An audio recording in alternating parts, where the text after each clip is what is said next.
gracias. Vamos a abordar otra cuestión importante en relación a los agentes químicos,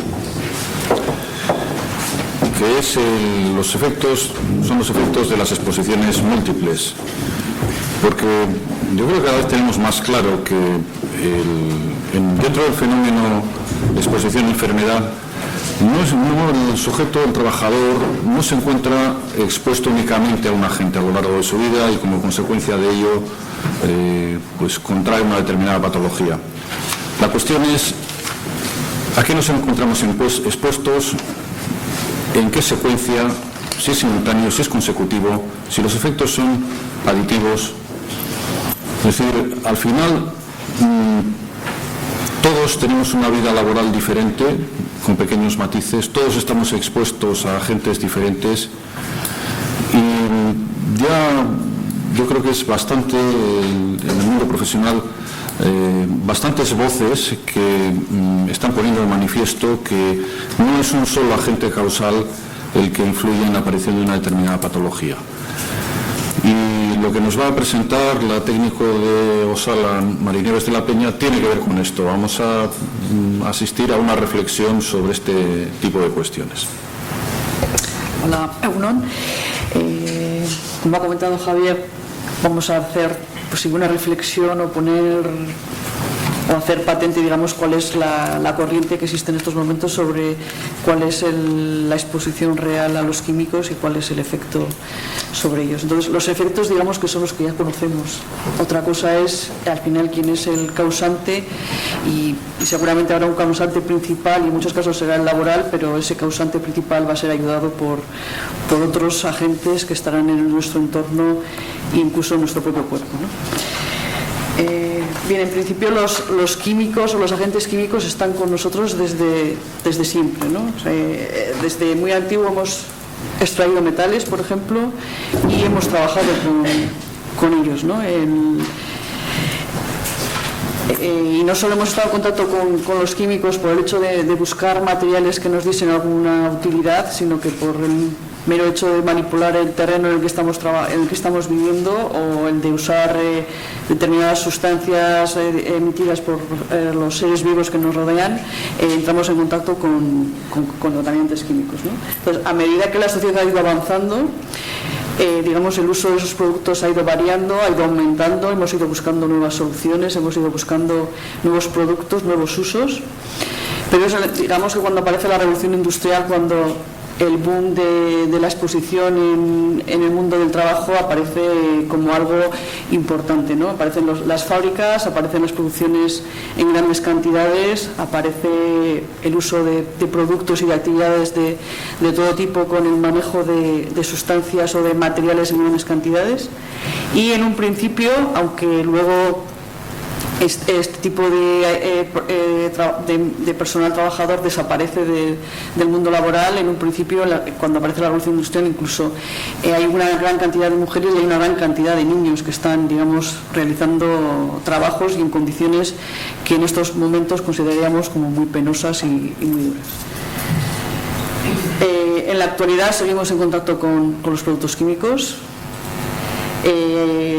Los productos químicos son de muy diferente tipo, tendríamos los que consideramos absolutamente industriales y luego estarían incluso los que fabricamos que luego los usamos. Entonces estarían por un lado la exposición a químicos durante la fabricación del producto, pero también tendríamos exposición a químicos en el uso de ese producto. Y desde muy antiguo también se sabe que ciertos trabajos, el estar expuesto o estar en presencia de determinadas sustancias o productos, tenían efectos sobre la salud de las personas que estaban en esos entornos laborales, ¿no? Hay quien dice que como en muchos casos el trabajo era esclavo, pues tampoco se preocupaban mucho. Pero los textos que tenemos desde muy antiguos sí demuestran que había determinados entornos culturales en los cuales se consideraba que el trabajo podía tener un efecto sobre la salud y que había que tenerlo en cuenta, o si no hay que tenerlo en cuenta y hacer nada, por lo menos algunos lo han reflejado y ha quedado constancia de ellos, ¿no? Bueno, yo he puesto aquí algunos de los textos en los cuales se menciona algo relacionado con enfermedades. Incluso justo mientras he estado preparando esta exposición, a veces en casa yo me pongo la tele de fondo para tener como un ruido que me aísle del entorno, no haces música, lo haces en la televisión, y justo el otro día pues estaban dando un documental sobre las ciudades ocultas y era la construcción de las pirámides, y hablaron de cómo se cuidaban los egipcios de sanar a los trabajadores que construían las pirámides, ¿no? Sacaron unos huesos y decían incluso que bueno, las roturas estaban muy bien recuperadas, lo cual quería decir que no era una recuperación dejada a curar, sino que se había alguien preocupado de juntar los huesos lo mejor posible. Bien, seguimos en la historia, aparecen muchos más textos y bueno, pues una de las relaciones, exposición laboral, trabajo, enfermedad, pues es la conocida de los diseñadores de Londres, que hizo Pod. Y luego, bueno, en el mundo actual, en la actualidad, tenemos por un lado las enfermedades ligadas al trabajo, y luego de esas enfermedades ligadas al trabajo tenemos las enfermedades profesionales que aparecen en una lista, que están relacionadas con un tipo de trabajo y con un tipo de agente, y que son las que en un principio nos pueden reconocer más fácilmente como efecto del trabajo, y las otras, pues bueno, ya tenemos un poco más de problema a la hora de que alguien nos lo reconozca, y en muchos casos pues tenemos que llevar la vía judicial, y a pesar de que la compensación económica, que es lo que en cierto modo se va a conseguir, es la misma, no se declara como enfermedad profesional, sino que se declara como accidente laboral, puesto que como no se cumple la legislación no se puede declarar como tal, ¿no? Bueno, enfermedades o efectos del trabajo hay muchos. Unos se puede considerar que son reversibles, ¿no? El hecho de que la exposición a un disolvente en un principio te dé como sueño, pues supuestamente cuando dejas de estar fuera del ambiente, pues esa sensación de somnolencia desaparece. Habría que ver si nos deja una huella para el futuro. Y luego, pues bueno, tenemos enfermedades de todo tipo, y entre ellas está la que ha mencionado uno, que es el objetivo de el objetivo de la Unión Europea, y creo que el objetivo de todo el ámbito laboral, que es la lucha contra el cáncer, ¿no? Pero tenemos desde el aborto, que en principio no se podría considerar una enfermedad, pero que es un efecto, que puede ser un efecto claramente del trabajo. Y luego tenemos aquí he mencionado unos, hay muchísimos más, y también hay que tener en cuenta que un mismo agente químico puede producir diferentes efectos, y depende muchas veces de cómo entra en el organismo, y digamos que, por ejemplo, uno de los más conocidos, el otro día estaba buscando yo una cosa sobre la siderosis, y lo primero que me salió fue una patología del hígado, y en ese momento no me cuadraba, y la patología del hígado lo tienes si lo que haces es, digamos, ingerir el hígado, y la siderosis si lo que haces es respirar el hierro o ingerir el hierro. Y digamos que eso también hace que la variación o la diversidad de enfermedades o de efectos sea importante. Bien, como se ha dicho desde que hemos empezado la jornada, pues bueno, el conocimiento de los efectos es muy importante, por un lado porque tiene un efecto importante sobre la salud humana, entonces bueno, hay que evitar que la salud se vea afectada, pero también sabemos que supone un coste muy importante, o que depende del éxito y la sostenibilidad industriales, también depende de que el trabajo sea seguro, de que el trabajo sea saludable, de que los trabajadores estén en buenas condiciones, ¿no? Y luego también ahí entraría, bueno, pues lo que ha mencionado el viceconsejero, que es la productividad industrial. Bien, pero tenemos diferentes problemas que todos también conocemos. Por un lado, las enfermedades laborales no se diferencian de otra enfermedad. Nosotros tenemos asma, y el asma lo podemos tener porque somos alérgicos al polvo, o el asma lo podemos tener porque hemos estado expuestos a isocianatos. Y en el momento que nos detectan asma, pues yo suelo decir, cuando hablo con los compañeros o hablo con gente, suelo decir un poco así de cachondeo, que cuando nos detectan una enfermedad no aparece un banderín asociado en el punto que tenemos la enfermedad que dice, y yo salí porque a mí yo estuve expuesto a no sé qué, ¿no? O sea, yo tengo asma, y bueno, evidentemente si he estado expuesto a isocianatos y se puede probar que o se sabe que he estado expuesto a isocianatos, pues lo podríamos ligar, pero también igual tengo asma porque he estado expuesto al polvo, o sea, igual tengo asma por las dos cosas. Como nos ha contado Mercedes nos ha hablado del REACH, nos ha hablado de que hay que registrar todas las sustancias, que las sustancias peligrosas supuestamente tienen sus fichas de datos de seguridad, donde nos van a contar cuán malos o cuán buenos son.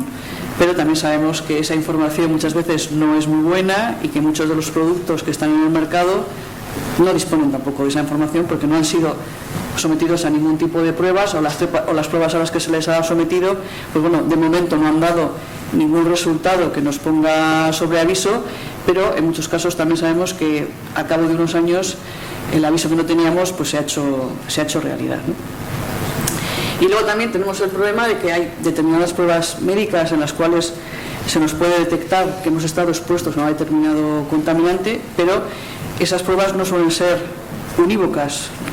Una misma prueba puede estar asociada a diferentes exposiciones, por lo tanto, muchas veces lo que sí sabemos es lo que tenemos en el organismo, lo que no sabemos es lo que ha causado esa presencia en el organismo, ¿no? Por ejemplo, si nos hacen la prueba de la carboxihemoglobina, pues sabemos que tenemos monóxido de carbono en el organismo y ese monóxido de carbono puede estar asociado a que estamos respirando monóxido de carbono o que estamos respirando otro compuesto químico que se descompone en el organismo y genera monóxido de carbono. Con lo cual, pues bueno, tenemos otro problema.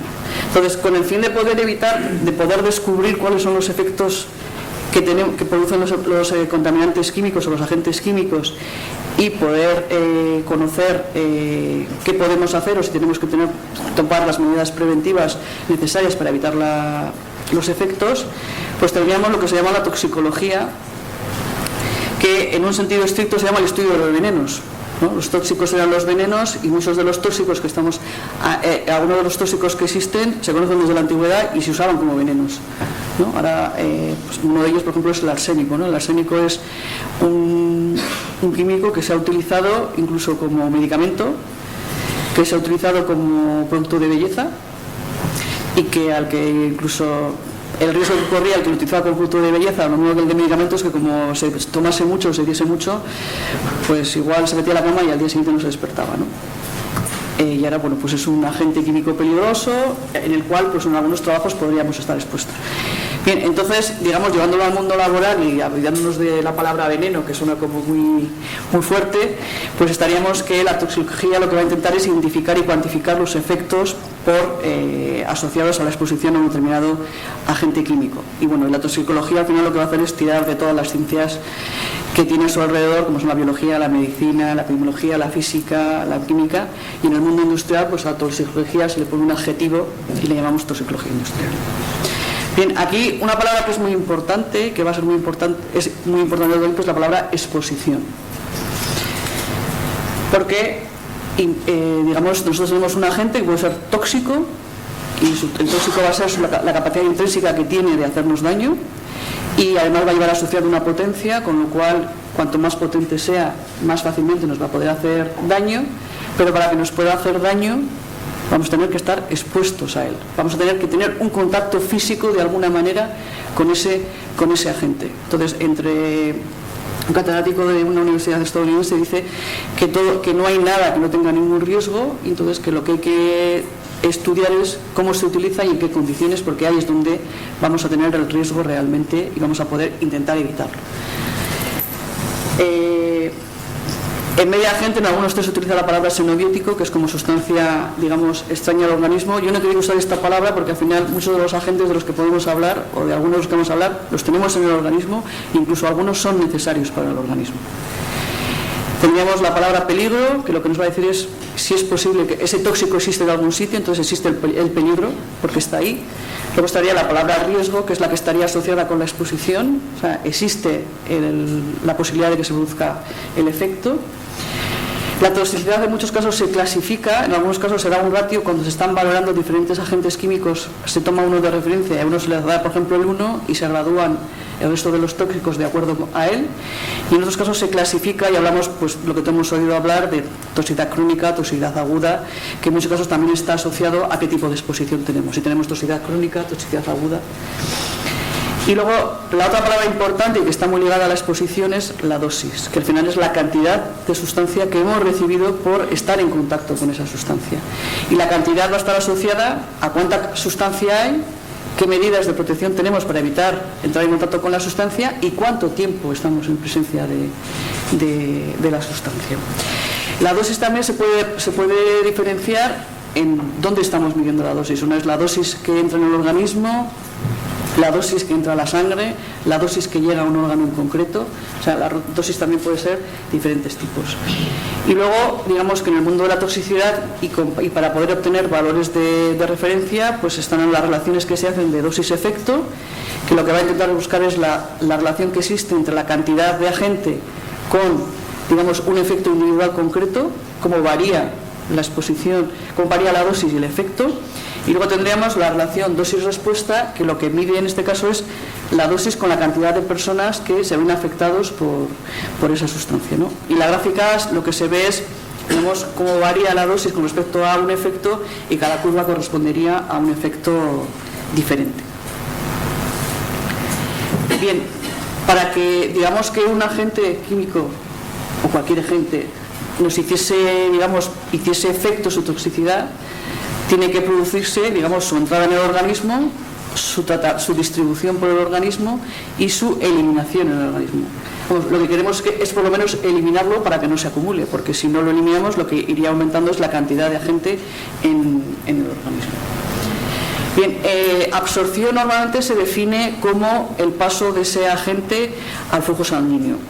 Pero hay agentes que por sus características y por su vía de entrada no son capaces de entrar al flujo sanguíneo. Eso no quiere decir que no se produzca efecto, ¿no? Todos los agentes químicos que no son capaces de pasar a la sangre pero se quedan en los pulmones, dependiendo de sus características físico-químicas, de su toxicidad, van a ser capaces de causar daño en los pulmones, ¿no?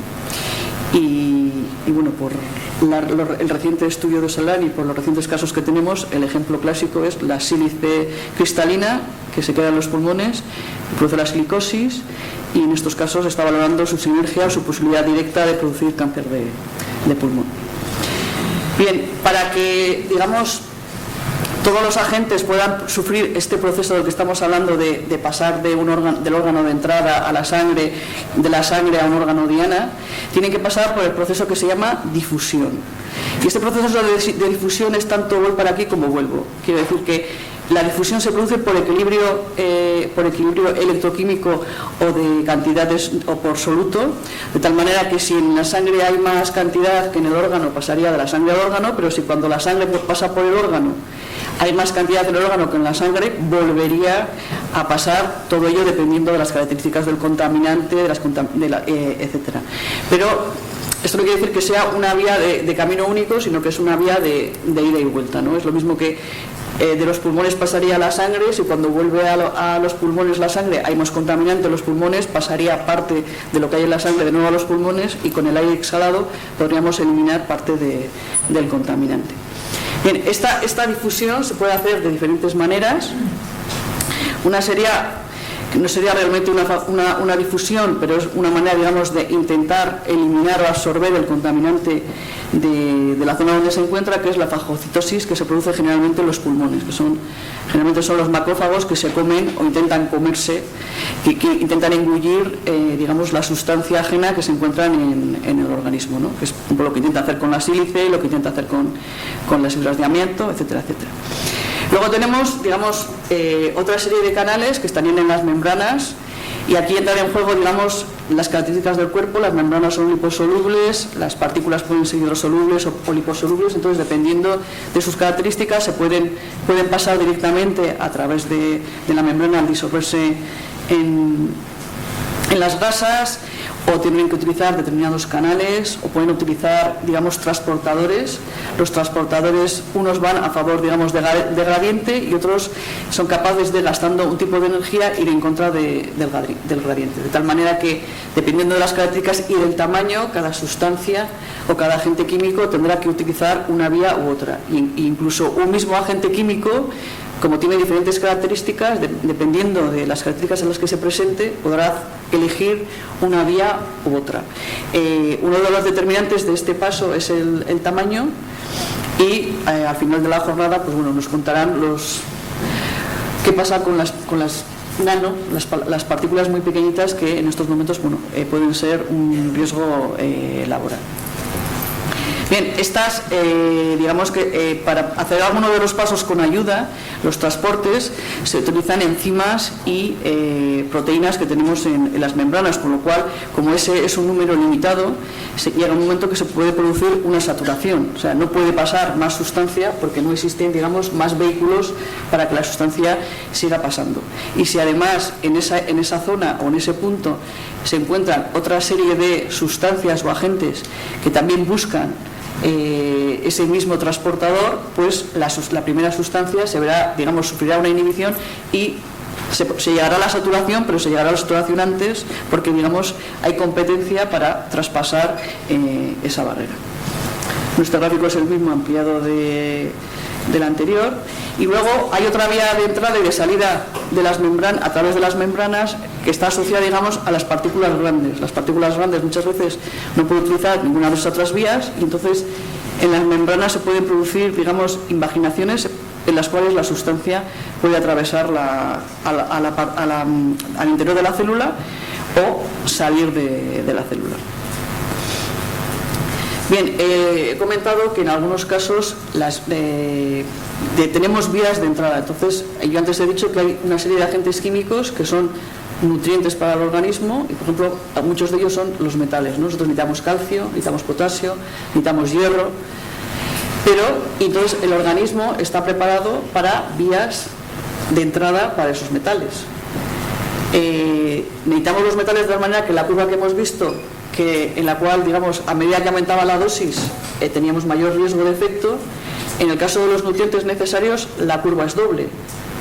Si tenemos también más nutrientes recibimos más metal del que necesitamos, se puede producir un efecto dañino, pero si tenemos la curva a la contra. Si también recibimos menos metales de los que necesitamos, también se puede producir un efecto nocivo en el organismo. Y si además estamos recibiendo unos agentes químicos que no nos hacen falta, pero que pueden aprovechar las vías que no utilizan los nutrientes que necesitamos, pues digamos, estamos introduciendo por las vías de ellos contaminantes o agentes que nos pueden producir un efecto. Esta gráfica lo que quiere representar es cómo el cadmio, que tiene la misma valencia que el calcio, utiliza su vía de entrada en el organismo. Y, digamos, si recibimos menos calcio o estamos ingiriendo menos calcio del que necesitamos, pues la probabilidad de que el cadmio ocupe el lugar del cadmio será mayor. Bien, hemos comentado que el proceso en el organismo se llama absorción, distribución y eliminación, y que todo se hacía por difusión. Entonces, la absorción, digamos, es la manera en la que entra en el organismo, y generalmente puede entrar por diferentes vías. Una es la respiratoria, otra es la cutánea, otra es la gastrointestinal, y hay otras vías que normalmente no tienen relación con el mundo laboral y que tienen más relación, pues, con los tratamientos médicos, etcétera. En principio, la gastrointestinal no se considera una vía principalmente laboral, puesto que estaría asociado con la ingestión del agente químico, pero hay parte del agente químico que entra por vía respiratoria, que se queda en la zona de las mucosas, y parte de las mucosas pues nos las tragamos. También tenemos por qué hablar en el mundo laboral, entonces puede haber deposición de agente químico en la boca, lo mismo que entraría también por la boca, aunque no en tanta cantidad. Y durante mucho tiempo se ha comido y se ha bebido en el puesto de trabajo. En algunos sitios todavía se ve a gente comer y beber en el puesto de trabajo, con lo cual estamos introduciendo o estamos haciendo que el contaminante pueda entrar asociado con lo que estamos ingiriendo. La vía cutánea es una vía que cada vez va tomando mayor fuerza, sobre todo en determinados agentes químicos, porque se depositan en la piel y por sus características técnicas la pueden atravesar, aunque, digamos, la membrana que hay que atravesar para llegar al flujo sanguíneo es mucho mayor que la membrana que tiene que atravesar todos los contaminantes químicos que entran por vía respiratoria, ¿no? En principio, hasta dónde llegan los compuestos químicos, cómo se difunden, va a depender, como he dicho, de sus características. Si son hidrosolubles, es muy posible que cuando los respiremos se queden en las vías altas. Si no son hidrosolubles, podrán llegar incluso llegarán a los pulmones. Y en la piel pasa lo mismo, no atraviesa la misma facilidad un hidrosoluble que un liposoluble. y su tamaño también va a tener importancia, y en el caso de los pulmones no es lo mismo que sea un gas, un vapor, que sea una partícula sólida. Bien, una vez que ha sido capaz de llegar de ser absorbido, lo tenemos en el flujo sanguíneo y entonces se va a repartir, pero no solo lo tenemos en el flujo sanguíneo, sino que también se reparte por el flujo linfático y por cualquier otro, digamos, líquido que tengamos en el organismo. El paso a un líquido o a otro, digamos, a un sistema, a un flujo determinado, también dependerá de las características. A la sangre pasan más los liposolubles y al líquido linfático pasan más a la sangre los liposolubles y al linfático los liposolubles. Esa distribución va a depender también de la cantidad que haya, y la distribución y las características del agente también va a depender de por dónde entre. Digamos que el órgano del organismo que realiza las funciones, digamos, de luchar contra la toxicidad, donde, digamos, el laboratorio es el hígado. Pero si el agente entra por vía respiratoria, se distribuye por el organismo antes de pasar por el hígado. En cambio, por la vía gastrointestinal, antes de distribuirse, va a pasar por el hígado, con lo cual podría ser menos tóxico o más tóxico, que eso es otra cosa que vamos a ver. Bien, la distribución va a depender, digamos, de todas las variables del organismo. Va a depender de las concentraciones, va a depender de cuánto flujo sanguíneo transcurra, cuánto flujo linfático transcurra. Y aquí, digamos, donde empiezan a entrar las características del individuo, lo que estamos tomando, porque para algunas, digamos, el flujo sanguíneo se puede ver afectado por los medicamentos que estamos tomando. Por lo tanto, si el flujo es mayor por algún medicamento, va a haber mayor absorción de contaminante y mayor distribución de contaminante que si el flujo sanguíneo es menor. Y también depende todo mucho, como estoy repitiendo todo el tiempo, en el tipo de sustancias y la afinidad que tiene una sustancia para pasar a la sangre, pasar a la linfa, pegarse a alguna proteína de la sangre, etc. Y al final lo que tenemos que hacer es eliminarlo. Entonces, por un lado lo podemos eliminar porque lo expulsamos, o lo llamamos que lo eliminamos porque se convierte en un compuesto químico diferente.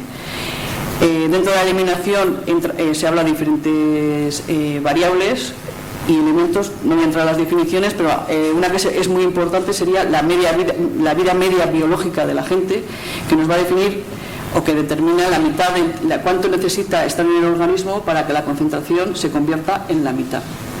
El problema es que determinar la vida biológica media de un contaminante es bastante difícil, porque muchos de ellos estamos expuestos constantemente, con lo cual, digamos, estamos recibiendo nueva presencia o nueva concentración de contaminante en el organismo, y entonces es difícil determinar cuándo tenemos la mitad de lo que hemos recibido en un momento determinado. Bien, y luego estaría la excreción. La excreción sería expulsarlo de la fase, digamos que la eliminación tendría una fase que es directamente la excreción, que sería expulsarlo del organismo, y principalmente lo vamos a expulsar por la orina. Entonces, digamos que el riñón es el órgano principal para expulsar un contaminante químico, y por eso vamos a ver que lo que va por la orina son los contaminantes que son hidrosolubles. Por lo tanto, si el agente químico que no ha entrado en el organismo no es hidrosoluble, no se va a poder expulsar por la orina, y volverá una vez que llega al riñón, vuelve otra vez a pasar a formar parte de los diferentes flujos del organismo, y se podría volver a distribuir. Entonces, si los compuestos son liposolubles, lo que va a intentar el organismo es metabolizarlos, biotransformarlos y convertirlos, los liposolubles, en hidrosolubles para poderlos expulsar.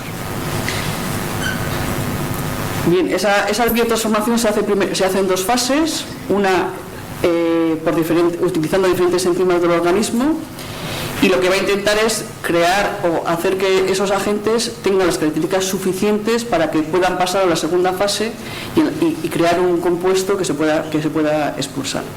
El problema que ocurre en estas fases es que la oxidación, reducción o hidrólisis, acetilización u otro tipo de reacción que pueda tener lugar en el organismo, se crea un nuevo compuesto que puede ser más tóxico que el original. Por lo tanto, dependiendo de qué tipo de proceso tenga que pasar un tóxico y qué tipo de fase de reacción tenga, puede ser mucho peor, digamos, el metabolito que se llama el nuevo agente creado, que lo que hemos recibido. y si el metabolito es mucho más tóxico, podría hacer mucho mayor daño en el lugar donde se está reteniendo lugar esa reacción química.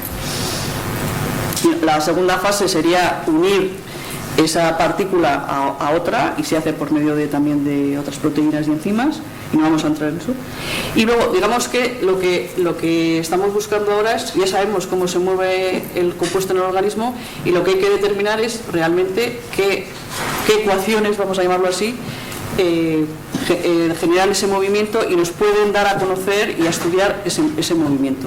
Entonces, tendríamos lo que se llama la toxicocinética, que lo que quiere es describir de manera matemática ese tipo de movimiento del agente en el cuerpo, y digamos que se hacen diferentes modelos, se hacen modelos comportamentales, se hacen modelos fisiológicos. Este es un modelo, por ejemplo, comportamental, que quiere describir cómo se mueve el mercurio en el cuerpo humano. Pero por otro lado, no solo queremos saber cómo se mueve el agente dentro del organismo para saber dónde llega y qué acción va a tener, sino que queremos saber, una vez que llega a un sitio, qué tipo de reacciones va a tener y qué tipo de efectos va a tener. Entonces, aquí entraría lo que se llama la toxicodinámica. Bien, todos estos modelos, al final, nos van a intentar dar a conocer, por un lado, concentraciones de un agente en un lugar determinado, los efectos o las interacciones de ese agente en un lugar determinado, y un tipo de respuesta. Y en estos momentos lo que está buscando todo el mundo es un biomarcador que nos permita conocer los efectos. Y a nivel más global tendríamos aquí un poco la parte que definiría la toxicodinámica, que sería saber cuánto contaminante hay, y la toxodinámica cuánto efecto hay, ¿no? Entonces, en estos momentos normalmente lo que tenemos es, o podemos conocer la exposición externa, ¿no? En el mundo laboral lo que se suele hacer es mediciones de contaminante en el aire, y luego, cuando queremos conocer cuánta dosis o cuánto contaminante tiene el trabajador, lo que se suele hacer es una evaluación biológica, ¿no? Y solemos coger algún fluido biológico y mirar el contaminante o el metabolito que surge de ese contaminante. Pero de momento lo que no tenemos y que no tenemos todavía para conocer y medir, pues es conocer cuánto contaminante hay en el órgano diana, o saber marcadores que nos determinen, nos den a conocer efectos tempranos o efectos ya de alteración de una función, porque al final lo que solemos tener es, digamos, ya síntomas de una determinada enfermedad clínica, ¿no? No tenemos, digamos, los pasos intermedios que nos podrían ayudar a actuar antes. Bien, pero todo esto normalmente se tiene que validar con datos. Y bueno, pues hasta ahora se ha utilizado la epidemiología, que tiene a los seres humanos como fondo de estudio, pero hay un montón de agentes químicos que están en estos momentos en el mercado, agentes químicos que surgen nuevos y que, digamos, no los podemos probar con seres humanos. Entonces, bueno, pues tenemos otra serie de estudios, ¿no? El primer estudio, o el más sencillo, lo que intentan es la similitud química, ¿no? Pues si los químicos son parecidos, pues teóricamente reaccionarán igual, pero se sabe que no. Estarían los estudios en vivo, serían con animales, tendríamos los estudios in vitro, y ahora lo que se está estudiando, la nueva fase es, en vez de hacer los estudios, digamos, con materia viva, sería hacer los estudios en sílico, que es tomar datos de todos los anteriores, intentar hacer de manera informática, definir todos los comportamientos y reacciones, y buscando caminos de comportamiento similares para sacar conclusiones con químicos pues que son nuevos o que no están estudiados, ¿no?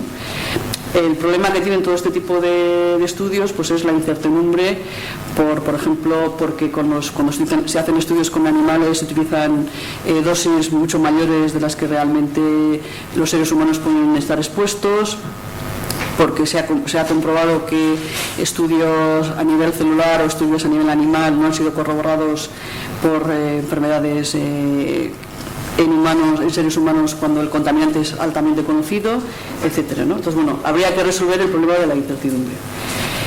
Pero todo esto nos ha ayudado a tener pues, valores límite de exposición, que como ha comentado Mercedes, pero el problema que se nos plantea es que estos valores son para un agente químico. Pero en el mundo laboral nosotros podemos utilizar un agente químico, pero nuestro compañero está utilizando otro. Nosotros estamos utilizando una sustancia y cuando la manipulamos o hacemos una operación con ella, se generan nuevas sustancias, se generan sustancias en el número más de 1.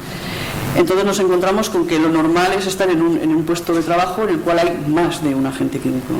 Entonces podemos estar expuestos además de manera simultánea, todos a la vez, o de manera secuencial. Primero estamos expuestos a unos, luego estamos expuestos a otros. Y teniendo en cuenta que el aire está contaminado, pues cuando salimos del trabajo también tenemos otro agente químico que nos puede afectar, ¿no? Entonces, ¿existe interacción entre ellos? Bien, las mezclas, pues la definición es muy fácil, 2 o más agentes.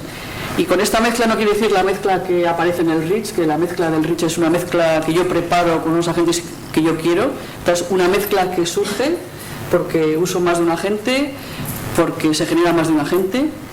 Y en principio tendríamos la mezcla simple, que es aquella en la cual el número es concreto, definido y sabemos lo que es. Y luego estaría la forma compleja, en la cual podemos conocer algunos de los agentes que están en esa mezcla, pero no sabemos cuántos son, no sabemos ni cuáles son, ni sabemos tampoco en qué cantidad están presentes, ¿no? Y como ejemplo he puesto varios, pero el más conocido por todos es el humo del tabaco. El humo del tabaco puede tener más de 3.000 agentes químicos y los agentes químicos presentes en la primera calada no son los mismos que en la última, que está ligado además a una enfermedad, está ligado al cáncer de pulmón, pero realmente tampoco se sabe de esas sustancias que tiene el tabaco cuáles son las principales o cuáles son realmente las que determinan la generación de ese cáncer, ¿no? Y entonces, en principio, estas mezclas nos suponen un desafío y en estos momentos se dice que sí puede haber interacción entre las sustancias y la interacción se define como estas 4. Se dice que puede ser una adición, una sinergia, una potenciación o un antagonismo. Entonces la adición, lo que nos están diciendo es que un mismo agente al final va a tener un efecto sobre el mismo órgano diana y entonces lo que tenemos que considerar es que esas dosis, esa exposición la tenemos que sumar, porque los efectos van a ser los mismos. Bueno, el ejemplo típico de la adición es la exposición a vapores orgánicos. Todos tienen un efecto, digamos, narcótico sobre el sistema nervioso central. Entonces, pues tendríamos que tener en cuenta la exposición de todos esos agentes sobre el sistema nervioso central para saber si estamos en situación de riesgo o no. La sinergia es... Estamos expuestos vamos a hablar siempre de 2 agentes porque es más fácil. Estamos expuestos a 2 agentes y la presencia de un agente tiene una acción sobre la presencia del otro de tal manera que el efecto que se produce es mucho mayor que la suma de los 2. Luego vamos a ver un gráfico que quiere explicar un poco esto. La potenciación sería que un agente prácticamente no tiene efecto sobre el organismo, pero en presencia de otro dispara el efecto del otro, y el antagonismo sería que la presencia de 2 agentes hace que el efecto sea menor porque uno contrarresta el efecto del otro. Este gráfico querría representar un poco estos efectos. El primero sería el aditivo. Aquí nos presentan el amoníaco y el cianuro y nos dice que el efecto de uno es 2 y el otro es 3, la suma de los 2 sería 5. Aquí nos ponen el ejemplo más típico de la sinergia del tabaco, que es con el amianto, que aquí lo han puesto como que el efecto de los 2 es el mismo. En muchos de los textos se considera que el efecto del tabaco para la posibilidad de producir tabaco, de producir cáncer de pulmón, es incluso mayor que la que tiene el amianto, pero que los 2 juntos, pues la posibilidad se dispara. El alcohol y el tetracloro de carbono, la presencia de uno potencia la presencia del efecto del otro, el efecto total. El benceno y el tolueno se consideran antagonistas y aunque aquí vienen en la gráfica, en un texto que he encontrado dice que este efecto solo se ha encontrado en las ratas, todavía no se ha podido encontrar en seres humanos. Y también se considera que los efectos de la cafeína y el alcohol son también antagonistas. Bien, este tipo de interacción se puede hacer de 4 maneras diferentes. Una sería funcional, los dos agentes afectan a la misma función fisiológica. Química, la interacción química entre los dos compuestos es lo que va a determinar la toxicidad total. La disposicional quiere decir que, digamos, la presencia de un agente va a interferir entre la absorción, metabolismo, distribución, excreción de los agentes. Y la relacionada con el receptor, lo que hemos hablado antes, que como las enzimas y las proteínas son limitadas, la presencia de dos que buscan la misma proteína, pues digamos va a hacer que el efecto de los dos se vea afectado.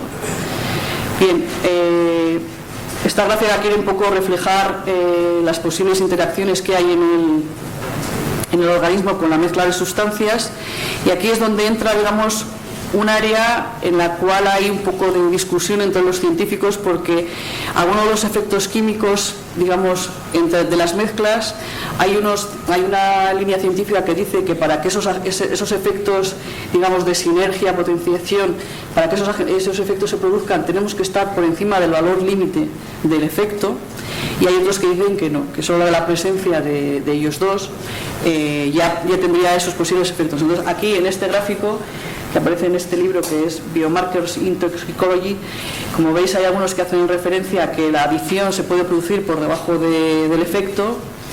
La respuesta, que es independiente, también se produciría por debajo de los efectos, pero en cambio, para que haya sinergia y potenciación, estos, por ejemplo, dicen que tenemos que estar por encima de un límite que cree un efecto. Lo que no sabemos es este límite a qué se refiere y a qué efecto en concreto se refiere. Bien, en estos momentos con los valores límite, vale, con los valores límite solo tenemos posibilidad de hablar del aditivo, del efecto aditivo, y lo consideraríamos de esta manera, y el problema lo que tendríamos es que este valor límite tendría que estar asociado al mismo efecto para todos los compuestos, cosa que muchas veces no es así, porque no estamos considerando, estamos uniendo un efecto más importante, ¿no? Bien, algunas interacciones. He hablado del ambiente del tabaco, se habla también del tabaco y el algodón, se habla incluso de los gases diésel que tienen efecto entre su parte gaseosa y su parte particulada, se habla del ruido y otros agentes químicos, se habla de que algunos metales pueden hacer que surja cáncer cuando aparece el cobalto. Hemos hablado también del efecto de que tengamos dietas pobres en calcio y en hierro, que favorece la absorción de otros metales, el efecto aditivo de los disolventes en el cerebro.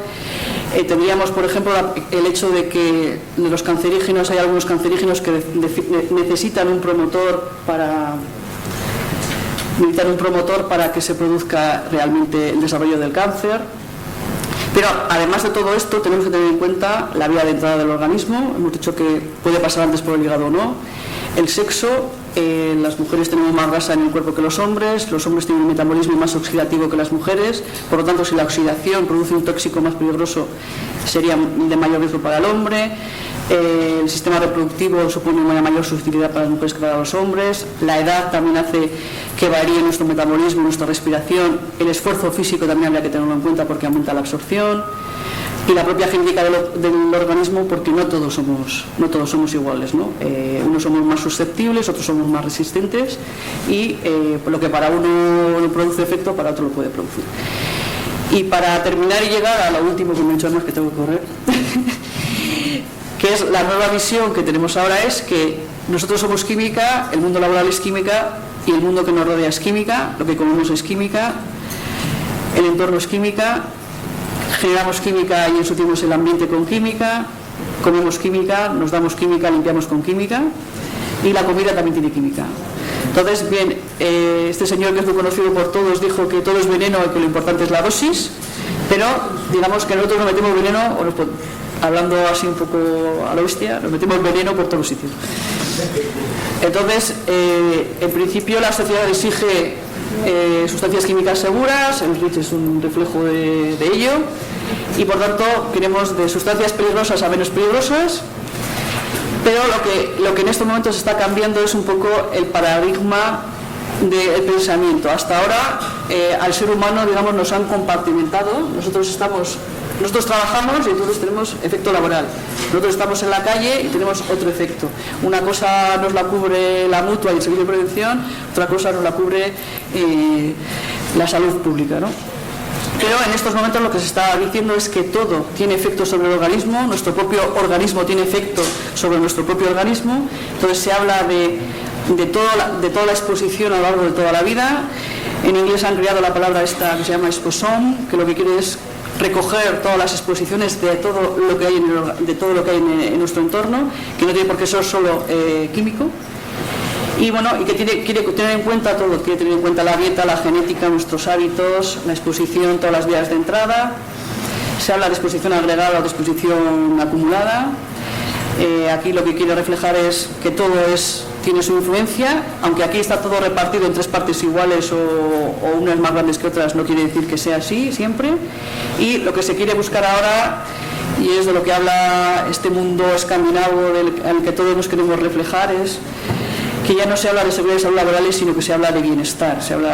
Ellos hablan, para venderse al mundo, hablan en inglés y hablan del well-being, ¿no? Si habéis visto por todos los textos. Entonces, bueno, hay que proteger a la mayoría, pero para proteger a la mayoría o a todos hay que tener en cuenta la susceptibilidad personal también. Bien, y para hacer frente a todo esto, pues han surgido un montón de disciplinas ayudados por la informática, pues que son los genomics, los proteomics, los transcriptomics, los metabolics, todos lo llegamos. Se sacan nuevos modelos, se sacan nuevos sistemas de cómo introducir todo eso en un cálculo. Y para terminar os pongo este gráfico de un libro publicado en el año 95 que nos quiere reflejar todo lo que puede influenciar o que tiene influencia o que tiene una causa o una culpa en la generación de un cáncer. Muchas gracias.